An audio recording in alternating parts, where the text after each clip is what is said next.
Um, as a child, I was definitely extroverted.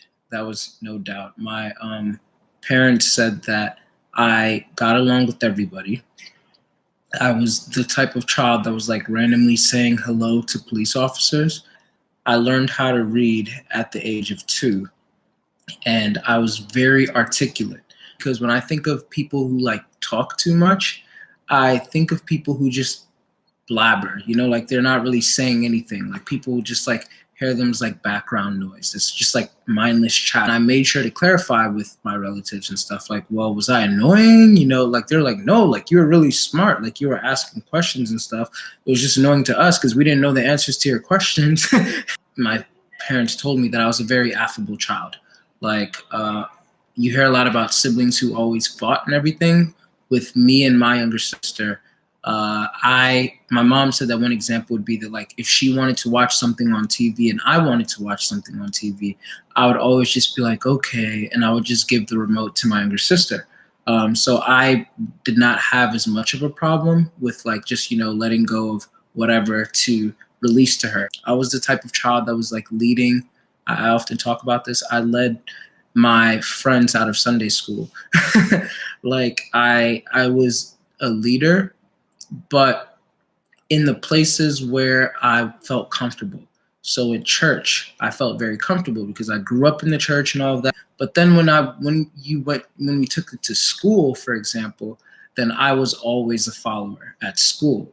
Like I was trying to be like one of the cool kids. I was trying to fit in. I was very rarely, if ever, a leader at school up until maybe like late high school, if anything. And that was after like I became a Christian and I started to like really find where my identity was in. And so then I started to become more bold in speaking like certain thoughts that I actually had. Number one, consistency. I very, very, very heavily value consistency. I'm not saying that we have to talk every day. I understand everybody's like busy and all of that, but I really heavily value like consistency as in like, I want there to be substance. I want there to be vulnerability. I want us to be able to like, one of my friends said that I'm somebody who I literally cut up. It's almost like figuratively, I cut up the people that I love the most, and then I examine each of their limbs very closely. And yeah, that's how I am because I want to know like everything I can about the person, and hopefully I'm interesting enough for the person to return that, because I think that that builds a very, very deep connection. So I'm not the type of person who's just like, you're telling me things about yourself that are meaningful to you, and I'm just like skimming it, or I just want the gist. Like, I want everything. I want to know everything about you. You know what I mean?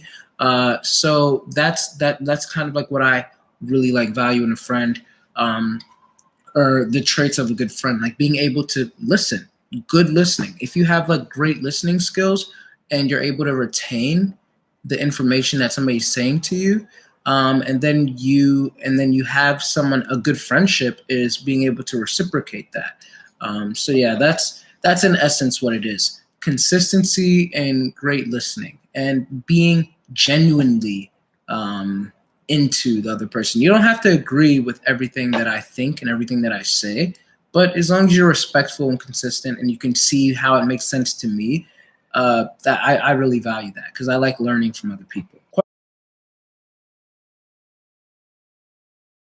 The thing that I like most about humanity, I'd have to say I like when, because it doesn't always happen, but I like when we always jump to defend each other. I like when we always jump to try and be like, hey, wait a minute. Before we crucify this person, let's actually see like why they made the decisions that they made, and what options they even had before them, before we just bash them and destroy them and all of that. Let's see if this is an opportunity to practice mercy, rather than immediately jumping to justice. I do believe that justice should be served in plenty of occasions, but I don't think that it should be served in as many occasions as it usually is. And it's kind of like a double-sided coin in that sense, because that's also the thing that I don't really like about humanity.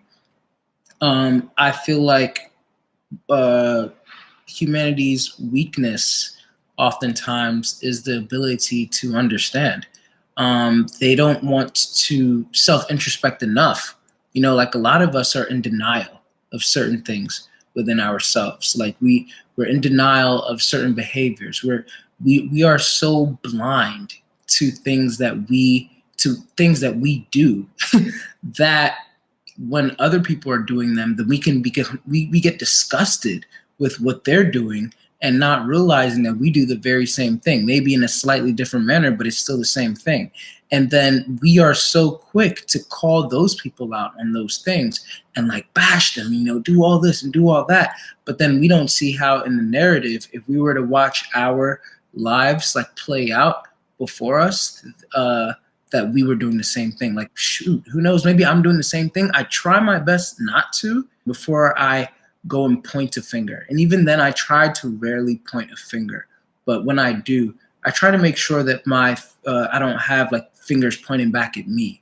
Or if I am, I include myself in that. Like, yo, like I struggle with this too. And that makes me have like a little bit more compassion. But I feel like a lot of humanity, we don't have compassion. Like,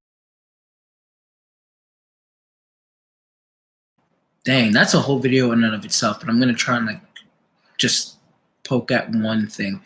I think that our society right now is far too sensitive. Us having the responsibility as truth tellers or opinion tellers, whatever, to make sure that we deliver our truth in a manner that will actually be receptive, But then also those of us who are receiving opinions and truth, whatever, we should be able to, we need to have tougher skin.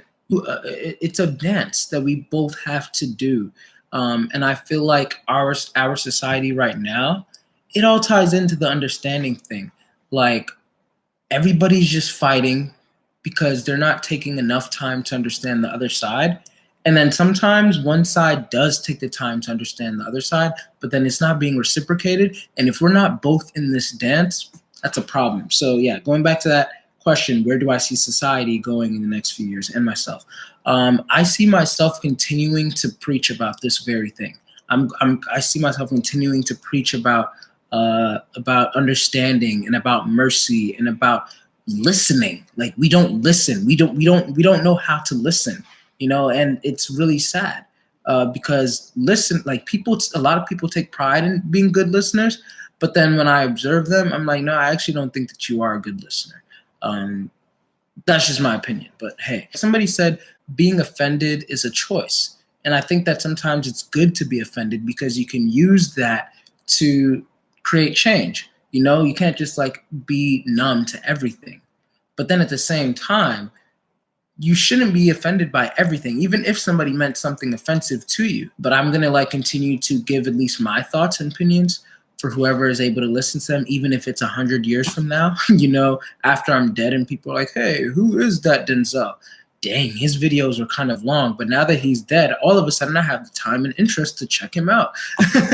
And hopefully it'll change lives and perspectives from then going. So I see society being a little bit too sensitive right now, and that oversensitivity that we have in our society is going to drive us into the ground. Like, unless if we start learning how to toughen up more and to not be so quick and defensive, but like to actually listen more and to understand each other more. And then we can holistically come together and be like, okay, these are the things that I agree with. These are the things I don't agree with.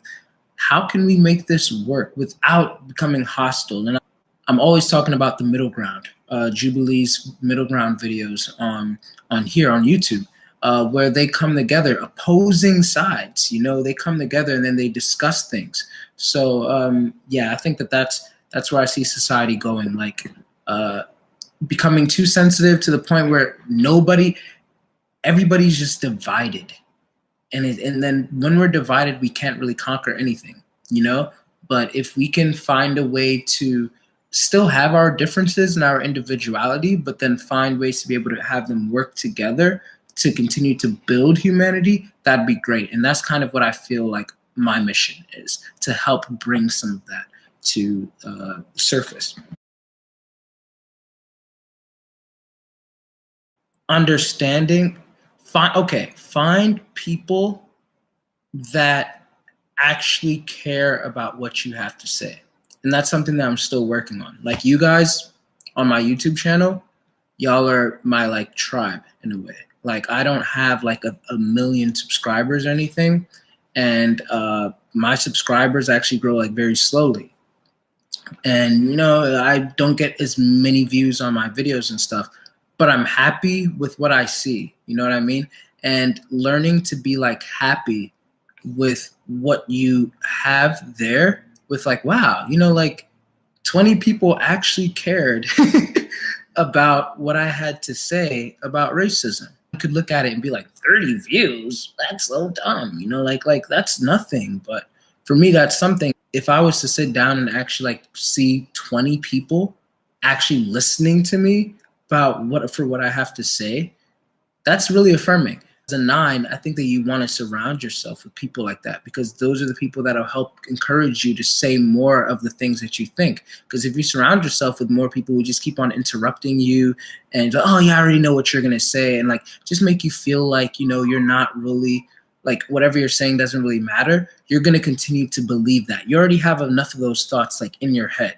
And so you're going to continue to believe that, and then you won't share anything at all. And I've hit that point several times. Even if it's only a few that actually really care about what you have to say, then that's really good boundary setting, because then you don't really care about the people who don't really care about what you have to say, because you have the people who do care about what you have to say. You'll be interested in them naturally to hear what they have to say. And next thing you know, you have this like squad, this tribe, this family where you guys are sharing these ideas. Once again, you don't always have to agree, but you guys are respectful toward each other's ideas and thoughts and everything, and you all learn from each other and hear from each other. And I think that that's really beautiful. But we have too many people who are seeking to scratch their own back because they're afraid that nobody's going to scratch their back for them, and that's inhibiting them from scratching somebody else's back. And I think that's a problem.